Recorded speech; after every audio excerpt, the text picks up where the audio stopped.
دوسری عالمی جنگ کے دوران بے شمار یہودی اہل قلم نے پولینڈ سے راہ فرار اختیار کی اور کیوبا، مراکش اور دوسرے ممالک کے راستے امریکہ پہنچ گئے۔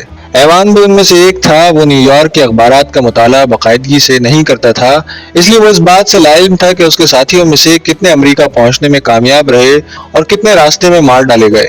ایک دن وہ 5ویں ایونیو کی عوامی لائبریری میں بیٹھا ٹیلی پیتھی اور غیب دانی کے بارے میں مائر کی کتاب کا مطالعہ کر رہا تھا کہ اسے اپنے کندھے پر کسی کے ہاتھ کا دباؤ محسوس ہوا۔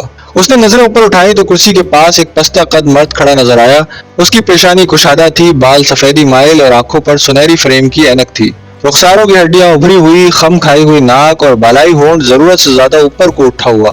اس کی قمیص پر بے شمار سلوٹیں تھی اور ٹائی گلے میں جھول رہی تھی۔ مسکرانے کی کوشش میں اس کے دانت باہر نکلے پڑ رہے تھے۔ اس کا انداز بتا رہا تھا کہ وہ ایوان کو بہت قریب سے جانتا ہو، لیکن ایوان اسے پہچان نہ سکا۔ اس کا چہرہ اگرچہ کچھ جانا پہچانا سے لگ رہا تھا، لیکن ایوان کو یاد نہیں آ رہا تھا کہ اسے کب اور کہاں دیکھا ہے۔ دراصل اس کا ذہن اس وقت ٹیلی پیتھی اور غیب دانی کے بارے میں الجھا ہوا تھا۔ تم شاید مجھے بھول چکے ہو، اس نے پہلی مرتبہ لب کشائی کی۔ تمہیں شرم آنی چاہیے، شیکن ایسی چیز تو نہیں جسے اس قدر آسانی سے بھلایا جا سکے۔ ایوان کے ذہن میں ایک جھٹکا سا ہوا اور اس کے بارے میں ہر چیز واضح ہوتی چلی گئی۔ شیکن وارسا کے اخبار میں کالم نویس تھا۔ دونوں طویل عرصے تک ایک ساتھ رہے تھے۔ وہ عمر میں اگرچہ ایوان سے تقریباً 20 سال چھوٹا تھا، لیکن بے تکلفی ہم عمر دوستوں کی طرح تھی۔ آپس میں مذاق بھی چلتا رہتا تھا۔ وہ حالات کی ستم ظریفی تھی کہ وہ پہلی نظر میں اسے پہچان نہ سکا۔ وہ اس کی طرف دیکھ کر مسکرایا۔ تو تم زندہ ہو؟ میں تو سمجھا تھا کہ مر کھپ گئے ہو۔ میں واقعی نہیں پہچان سکا تھا، شاید اس لیے کہ میں وقت سے پہلے بوڑھا ہو گیا ہوں اور میرے چہرے پر کچھ تبدیلیاں آ گئی ہیں۔ نہیں، بالکل نہیں، تم میں کوئی تبدیلی نہیں آئی، لیکن تم یہاں کیسے پہنچے؟ لمبی کہانی ہے میرے دوست۔ پولینڈ سے فرار ہوتے ہوئے قدم قدم پر موت کا سامنا کرنا پڑا تھا۔ میرا خیال ہے باتوں کا مزہ کافی کے ساتھ آئے گا۔ اس کتاب کا مطالعہ اگر ضروری نہیں تو چلو کسی ریسٹورانٹ میں بیٹھتے ہیں۔ ویسے یہ کون سی کتاب ہے جس میں تم اس قدر ڈوبے ہوئے ہو؟ شیکن نے کتاب کی طرف دیکھتے ہوئے کہا، اور جب ایوان نے اسے کتاب کے موضوع کے بارے میں بتایا تو وہ مسکراتے ہوئے بولا، کمال ہے، یہ فضول سی چیزیں ابھی تک تمہارے ذہن پر مسلط ہیں۔ ایوان کوئی جواب دیے بغیر اٹھ کھڑا ہوا، کتاب کو ریک میں اس جگہ پر رکھا اور شیکن کے ساتھ لفٹ کی طرف بڑھ گیا۔ چند منٹ بعد وہ دونوں لائبریری کی عمارت سے نکل کر سڑک پر پہنچ گئے۔ تقریباً نصف فلانگ آگے ایک کیفیٹیریا میں داخل ہوتے ہوئے ایوان نے شیکن کی طرف دیکھا۔ وہ خاموشی سے اس کے ساتھ چلا آ رہا تھا۔ ایک میز پر قبضہ جمانے کے بعد اس نے شیکن کے لیے کھانے کا آرڈر دینا چاہا، لیکن اس نے منع کر دیا اور صرف کافی کی فرمائش کی۔ میں کھانا کھا چکا ہوں، صرف کافی پیوں گا، بلیک کافی، لیکن خوب گرم ہونی چاہیے۔ نہ جانے امریکہ والے کافی کو ٹھنڈا کر کے کیوں پیتے ہیں۔ اور سنو، ویٹر کو بتا دینا کہ شکر الگ سے لے آئے، کافی میں نہ ملائے۔ جنگ کے دوران وارسا سے رخصت ہوتے ہوئے میں نے سنا تھا کہ تم بھی کسی طرح فرار ہونے میں کامیاب رہے۔ اتنا عرصہ کہاں رہے؟ ایوان نے اصل موضوع پر آتے ہوئے کہا۔ شیکن نے ختم کرتے ہوئے سگریٹ سے ایک نیا سگریٹ سلگایا اور گہرا کش لیتے ہوئے بولا، میں پولینڈ سے نکل کر کسی نہ کسی طرح ریوڈی جینس پہنچنے میں کامیاب ہو گیا تھا۔ خوش قسمتی سے مجھے فوراً ہی ایک اخبار میں کام کرنے کا موقع مل گیا۔ اس دوران میں فارورڈ میں تمہارے مضامین بھی باقاعدگی سے پڑھتا رہا۔ مافوق الفطرت قصوں اور توہم پرستی سے تمہاری دلچسپی کو میں محض ادبیت کی ایک صنف سمجھتا رہا، لیکن جب خود میرے ساتھ ایک واقعہ پیش آیا تو اس کی توجہ میری ذہن میں نہ آ سکی۔ اوہو، تم نے کوئی بھوت ووت تو نہیں دیکھ لیا؟ ایوان نے مسکراتے ہوئے اس کی طرف دیکھا۔ کچھ ایسی ہی بات ہے۔ تو پھر انتظار کس بات کا کر رہے ہو؟ میں تمہاری کہانی سننے کو بے چین ہو رہا ہوں۔ تم ہمیشہ میری باتوں کا مذاق اڑاتے رہے ہو، لیکن اب تو تمہارے ساتھ پیش آنے والا واقعہ یقیناً میرے لیے دلچسپ مواد فراہم کرے گا۔ چلو اب شروع ہو جاؤ۔ حقیقت تو یہ ہے کہ ایسی باتوں کو میں ہمیشہ بیکار سمجھتا رہا اور میرا خیال تھا کہ ان چیزوں میں الجھ کر تم اپنا قیمتی وقت ضائع کر رہے ہو۔ میں نے تمہیں کئی مرتبہ ٹوکا بھی، لیکن تم نے میری بات پر کان نہیں دھرا۔ بہرحال میرے ساتھ جو واقعہ پیش آیا میں ابھی تک اس کی کوئی توجیہ تلاش نہ کر سکا۔ ہو سکتا ہے وہ میرے ذہن کا فطور رہا ہو، لیکن مجھے اپنی ذہنی کیفیت پر کبھی شبہ نہ رہا، نہ کبھی مجھے کسی قسم کا دماغی دورہ پڑا ہے۔ تمہیں یاد ہوگا کہ جب جنگ چھڑی تو میں فرانس میں تھا، جس کے فوراً بعد ہی میں وارسا چلا گیا۔